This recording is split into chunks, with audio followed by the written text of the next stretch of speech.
Hi, this is Jason Nickleby, Coordinator of Officials with the Minnesota State High School League, and this is basketball officiating training tape number 7. This will be the last tape for this year. Appreciate all of you and your work. Put in really good work all year.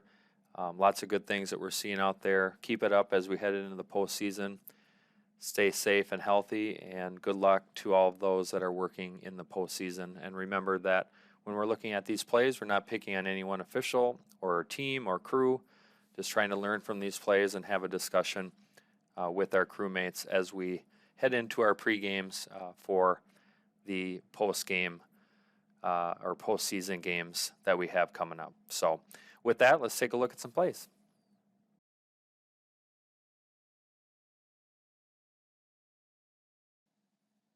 On this first video, I want to talk about legal guarding position, maintaining that legally, and then some restricted area arc considerations. So you see here we have a drive to the basket, offensive rebound, some contact, and then we go the other way and have a foul on the other end of the court. So let's take a look at the first drive. You'll see that the defender establishes legal guarding position, 2 feet on the ground facing her opponent, and then she maintains it legally by moving backwards. She can do this, and we typically hear comments such as she wasn't set, she was moving, those kinds of things. And we need to keep in mind that the legal guarding position rules provide the defender the opportunity to maintain that legal guarding position legally by moving backwards, rising vertically, or moving obliquely. So in this case, moving straight backwards, maintains verticality, does not initiate contact into the opponent. This is a legal defensive play and is properly no-called. Now let's take a look at the second aspect. So you see we have an offensive rebound and she goes right back to the basket. Now when we have an offensive rebound from a restricted area arc language rule perspective, remember that all defenders are then primary by rule, so we're going to judge it just like any other block charge play anywhere on the court. Restricted area does not come into effect on an offensive rebound when they go right to the basket. So you see we have the missed shot. We have the offensive rebound, goes right back up into a vertical defender and is properly no-called in this case. So not a secondary defender by rule. So we're just going to judge this like a regular block charge play. Establishes legal guarding position, maintains verticality, and is properly no-called. And then we're going to go the other direction, and you'll see that we have contact on the shooter. So we do a nice job of protecting the shooter here. Stick with the players in the dead ball action. Make sure that we don't have any extra goofiness after the play. We need to stay with the players, clear them, and then we can report to the table. So good hustle, good job of getting back. Just from a philosophy standpoint, I know that we try to have similar calls on similar plays on each end of the court. In this case, these are not the same kind of play. We have a legal guarding position verticality type play on one end, and then on the other end just plays right through her back, clearly wants to foul her to prevent the layup attempt. So a good job of no calling these two plays and then picking up the foul on the other end. So good job of understanding legal guarding position, verticality rules, not anticipating that contact is a foul, and then good job of hustling back, being in good position to pick up the foul on the other end of the court.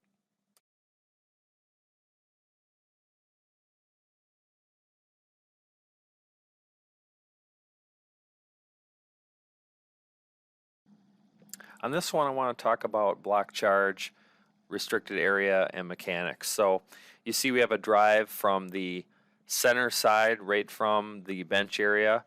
We get down to our spot, get low so we can see space. So this is nicely done on our movement, and then we're stationary at the time of the action. We're going to be a lot more accurate when we are stationary to take this play. And then we have a push from behind. And remember, mechanically and primary coverage area perspective, the center is going to take this play all the way to the basket unless we have a secondary defender block charge play, which is not what we have here. We have a push from behind by this primary defender that gets beat. So mechanically, good position.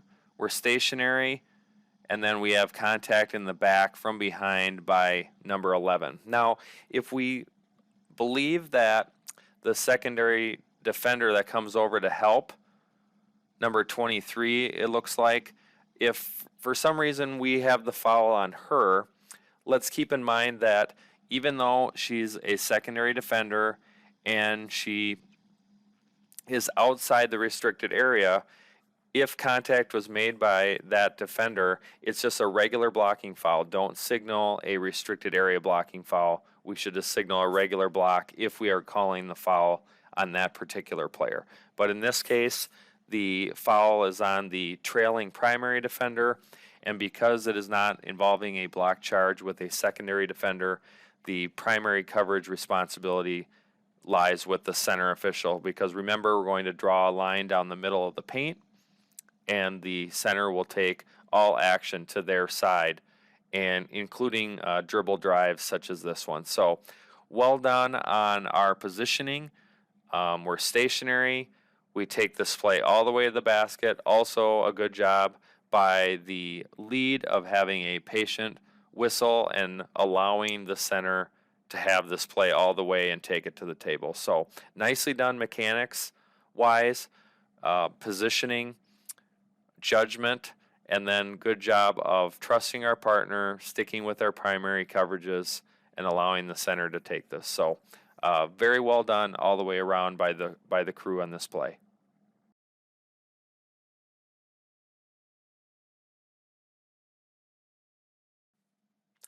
We're going to end this year's training tapes on an excellent example of mechanics and positioning and coverage. So just watching this play is just a really great example of what we want, positioning wise, coverage, movements, real purposeful, following the mechanics exactly the way we want it to be done. Just an outstanding example of officiating and following the mechanics that are expected. So you see that the trail working low beneath the 28-foot mark.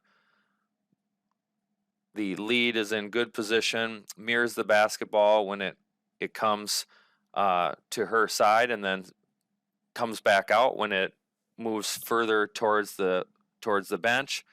The center moves down beneath the matchup when the shooter takes a shot, and then we have a stop the clock signal and point to indicate the direction for the throw-in. So just outstanding officiating, outstanding mechanics and positioning and movements.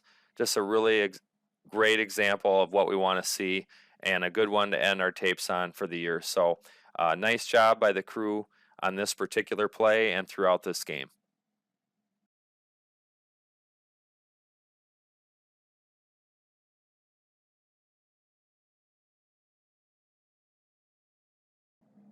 Okay, that will do it for the training tapes for the 2021-2022 basketball season. Want to thank all of the officials for the great work that you're doing out there. Keep it up as we head into more postseason games this week and next. And just really proud of Minnesota officials and the work that they do and the service that they provide to kids each and every year. So keep it up. Stay healthy, stay safe. Recruit some friends and neighbors, co-workers to come out and join us in the great avocation of officiating. We look forward to a great state tournament season and look forward to seeing you out on the court next year. Have a great summer.